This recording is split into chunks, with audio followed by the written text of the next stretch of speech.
लगभग 9.5 साल तक स्वास्थ्य मंत्री रहे अनिल विज का स्वास्थ्य खराब है आजकल।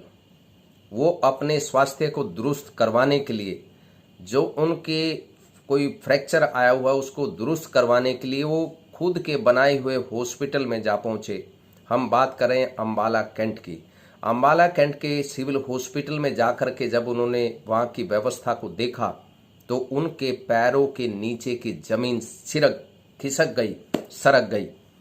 अब ये देखिए कि उन्होंने खुद कहा, एक मंत्री अपनी सरकार की पोल खोल रहा है और खोलना भी चाहिए अगर वहाँ व्यवस्था ठीक नहीं है। उन्होंने कहा कि एसी तो हैं लेकिन एसी चल नहीं रहे हैं। वहाँ जो एक्सरे मशीन है, एक्सरे मशीन तो है लेकिन वहाँ फिल्म नहीं है। उनको कौन लाएगा?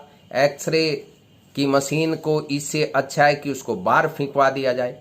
कम से कम ये तो होगा कि एक्सरे मशीन नहीं है, एसी के नाम पर केवल दिखावा है, वो चल नहीं रहे हैं। अब ये हालात है उस शहर की, उस हॉस्पिटल के जहाँ खुद अनिल विज ने जो 9.5 साल तक स्वास्थ्य मंत्री रहे, वहाँ की हालात वो खुद बयान कर रहे हैं।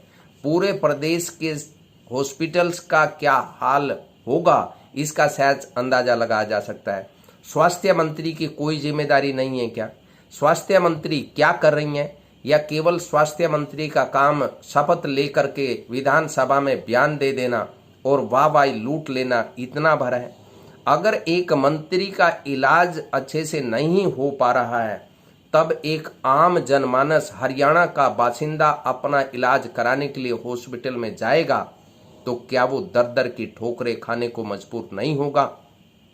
अगर एक्सरे मशीन नहीं चल रही है तब फिर डॉक्टर भी ये कहेंगे कि आप एक्सरे बाहर करवाइए। क्यों करवाएं भाई बाहर?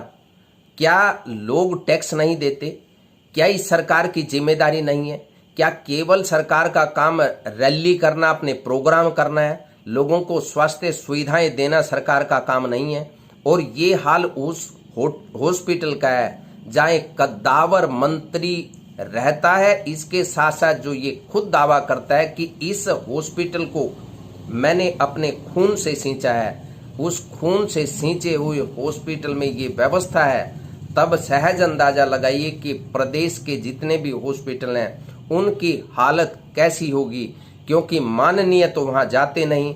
साधुवाद तो अनिल विज को दिया जाना चाहिए कि वो अपना इलाज कराने कम से कम सरकारी हॉस्पिटल में तो गए और उन्होंने आवाज़ तो उठाई, लेकिन अपनी सरकार को ही बेपर्दा कर दिया। सोचने की जरूरत है। सैनी साहब सोचो और इस पर विचार करो, चिंतन मंथन करो।